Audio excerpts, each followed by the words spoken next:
नमो नमः छात्रों, आज की कक्षा में आप सभी का बहुत बहुत स्वागत है।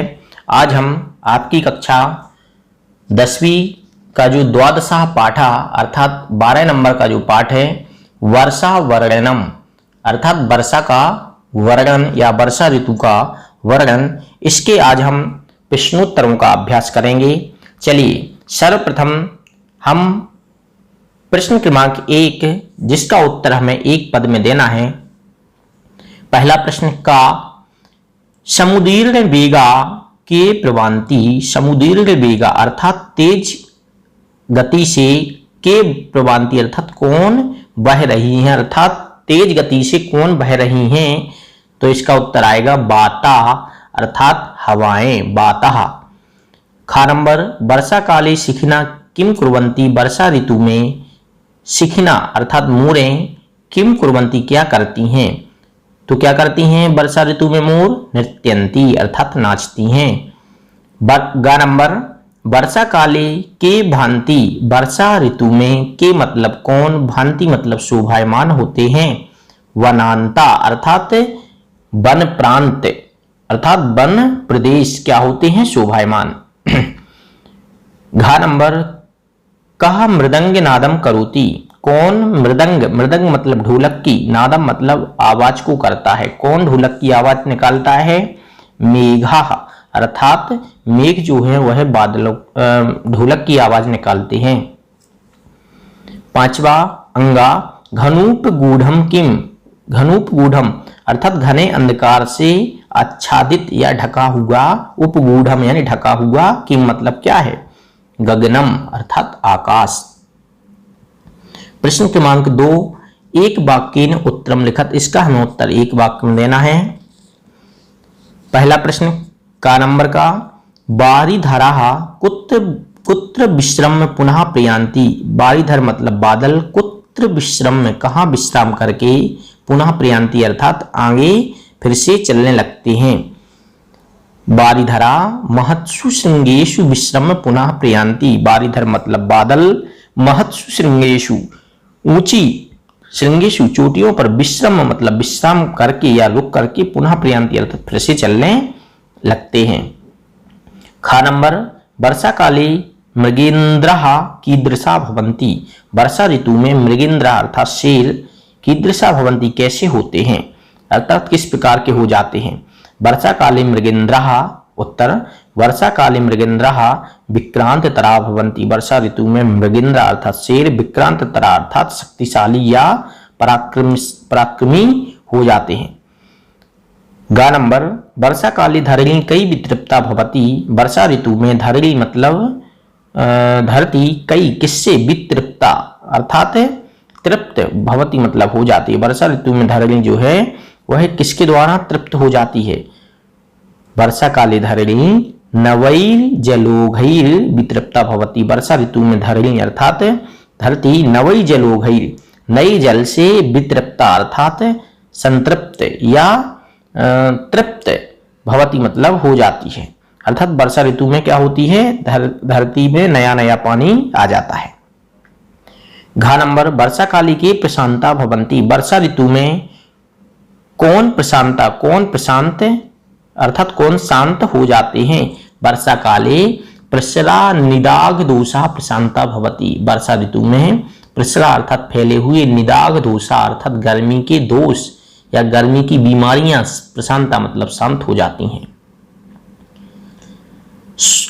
पांचवा अंगा सुरेंद्र कई प्रकीडिता, सुरेंद्र मतलब इंद्र, कई किसके द्वारा प्रकीडिता अर्थात खेलता है, किसके साथ खेलता है। सुरेंद्रा बारिधरई प्रकीडिता अर्थात जो सुरेंद्र है वह बारिधरई अर्थात बादलों के साथ प्रकीडिता अर्थात खेलता है। प्रश्न क्रमांक 3 जो कि हमारे पेपर में नहीं आता, इसलिए अब हम चलते हैं प्रश्न क्रमांक 4 के ऊपर। प्रश्न क्रमांक 4 क्या कह रहा है, प्रदत्त शब्दैहि रिक्त स्थानानि पूरयत, जो शब्द दिए हुए हैं उन्हीं शब्दों के माध्यम से हमें क्या करना है, रिक्त स्थानों की पूर्ति करना है। का नंबर प्रवासिनो, तो यहां पर रिक्त शब्द प्रदत्त शब्द कौन से शब्द दिए हैं, मृगेन्द्रः, वनेषु नराः, नरा, धरणी और बारिधरई। ये शब्द दिए हैं, इन शब्दों के माध्यम से हमें जो रिक्त स्थान है का नंबर का प्रवासिनो यान्ति डॉट डॉट स्वदेशान, प्रवासिनो यान्ति नरः, क्या आ जाएगा इसमें नरा। खा नंबर बनेशु विक्रांत तरा मृगेंद्रा, तो इसमें आ जाएगा मृगेंद्रा। नवैर जलोघैर धरणी वितृप्ता, तो इसमें आ जाएगा धरणी। घा नंबर प्रकीडितो बारिधरई सुरेंद्र, अर्थात खेल रहा है बारिधरई बादलों से सुरेंद्र। पांचवा बनेशु संगीत में प्रवत्तम, वन में बनेशु आ जाएगा इसमें, बनेशु संगीत में प्रवत्तम, अर्थात वन में क्या हो रहा है संगीत की तरह, प्रवृत्तम मतलब चल रहा है, अर्थात ऐसा लग रहा है जैसे वन में संगीत चल रहा हो।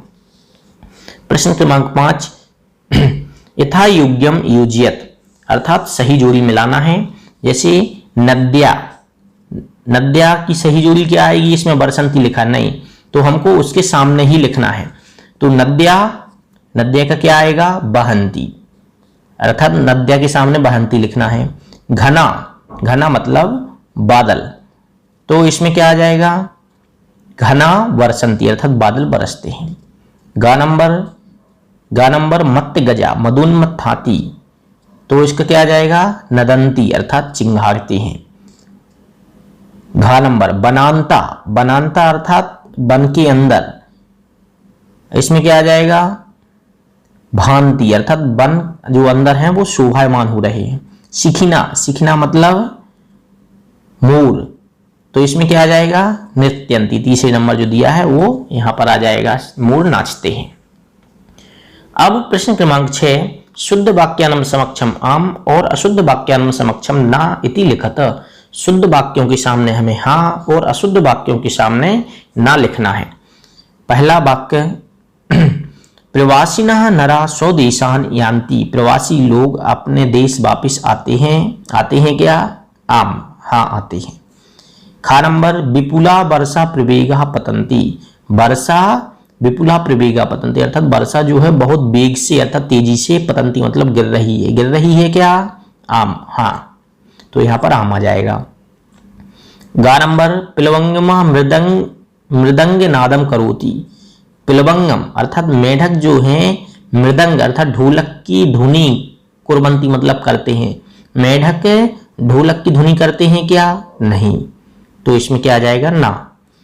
घा नंबर नरेंद्र निभृता, जो नरेंद्र हैं वो निभृता अर्थात भय से रहित हो रहे हैं, होते हैं क्या आम, हाँ होते हैं।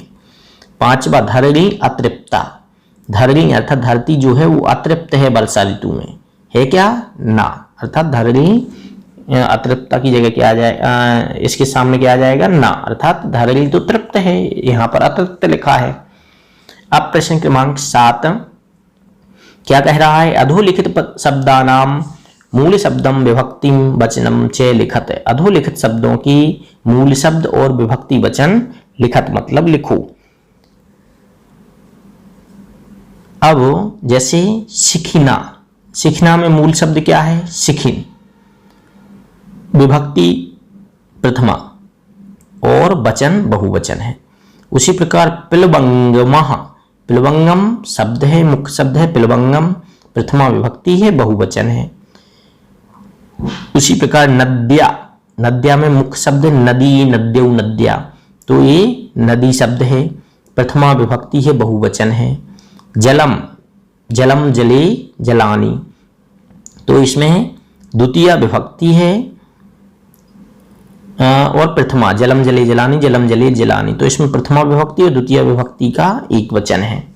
ठीक है, अब चलते हैं प्रश्न क्रमांक 8 निम्नलिखित क्रियापदानाम धातु लकारम पुरुषम वचनम च लिखत, नीचे लिखे हुए क्रियापदों की धातु लकार पुरुष और वचन लिखना है। जैसे इयान्ति ये क्रियापद है, इसमें धातु कौन सी है, या धातु है, लट लकार है, प्रथम पुरुष है और बहुवचन है। उसी प्रकार प्रवहंती, प्रवहंती में क्या है प्रा उपसर्ग पूर्वक, वह धातु है, लट लकार है, प्रथम पुरुष है और बहुवचन है। प्रवांती, प्रवांती में क्या है प्रवांति में प्रा उपसर्ग पूर्वक बा धातु है। लट लकार प्रथम पुरुष बहुवचन। उसी प्रकार ध्यायंती, ध्यायंती में ध्येय धातु है, लट लकार है, प्रथम पुरुष है और बहुवचन है। अब चलते हैं हम प्रश्न क्रमांक 9 के प्रश्न क्रमांक 9 क्या कह रहा है? अधोलिखित पदानाम संधि विच्छेदम कृत्वा संधि नाम लिखत। नीचे लिखे हुए शब्दों की संधि विच्छेद करके हमें संधि का नाम लिखना है। जैसे नद्यो जलम, तो यहाँ पर ओ की मात्रा दिख रही है। नद्यो, नद्या, तो ओ की मात्रा का क्या हो जाएगा? विसर्ग हो जाएगा, ओ का अहा हो जाएगा। तो नद्या प्लस जलम विसर्ग संधि है। घनूप गूढ़म, घनूप घन उपगूढ़म, तो यहां पर ओ की मात्रा दिख रही है और ओ की मात्रा होने के कारण यहां पर गुण संधि है, घन प्लस उपगूढ़म, क्योंकि उपगूढ़म की पहली आ है ना, तो आ होने के कारण यहां पर ऊ के पहले आ होने के कारण यहां पर गुण संधि है। जलो जलौघई, यहां पर वृद्धि संधि है, क्योंकि औ की मात्रा हमको जो बीच में दिख रही है, जल प्लस ओघई, जलोघई। सहीमोद्य, सहीमुद्य अर्थात सहीमो प्लस अद्य, इसमें स्पष्ट रूप से हमको पूर्व रूप संधि दिख रही है कि जिसके बीच में अवग्रह आए, एस टाइप का जो दिख रहा है वो अवग्रह कहलाता है, तो वो आए तो वहां पर पूर्व रूप संधि हमें समझना चाहिए। अब प्रश्न क्रमांक 10, अधोलिखितान उपसर्गान योजित्वा शब्द निर्माणम कुरुत। नीचे लिखे हुए उपसर्गों को योजित्वा मतलब जोड़कर शब्द निर्माण करना है। जैसे प्रीति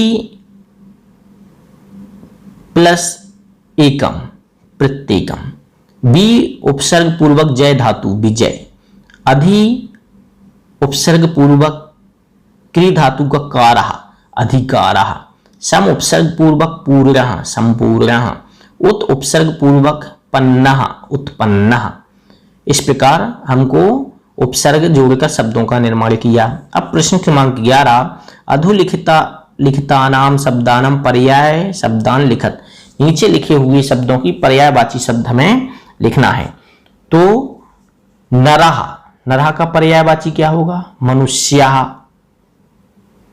अब बारिधरा, बारिधरा का क्या हो जाएगा? मेघः। अब शिखिना, शिखिना मयूरः, शिखिना का मयूरः। प्लवंगमः, प्लवंगम का मंडूकः, मंडूका मतलब भी मेढक होता है। महीधराणाम पर्वतानाम अर्थात पर्वत। तो ये आज हमने प्रश्न क्रमांक पाठ क्रमांक 12 के प्रश्नोत्तरों का अभ्यास किया। अगली वीडियो में हम पाठ क्रमांक 13 के प्रश्नोत्तरों का अभ्यास करेंगे। नमो नमः।